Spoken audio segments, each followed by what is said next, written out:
Buhay ka din.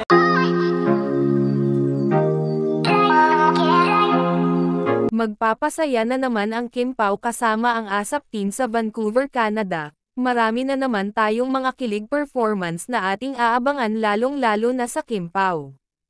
Kanina nga ay sabay na dumating si Kim Chiu at Paolo Avellino sa airport bound to Canada, at nagkaroon din sila ng interview with MJ Felipe.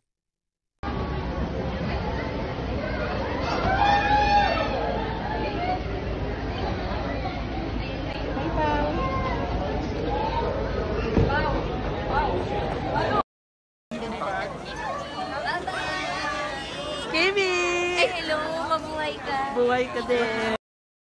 Ako naman, last time I was in Canada, was also for ASAP. Oh, yeah. We're going back to Canada. Sa ibang parte naman, ng Canada for ASAP. So how with Kim na this time? I'm very excited again to entertain our fellow kapamilya.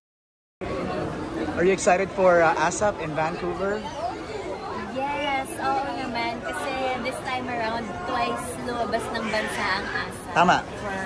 For the first time ata nangyari yun. And we're very excited na from England, after a month, nandito ulit kami sa Canada naman, sa ibang parte ng mundo. Pao. Ako naman, last time I was in Canada, was also for ASAP. Oh, yeah.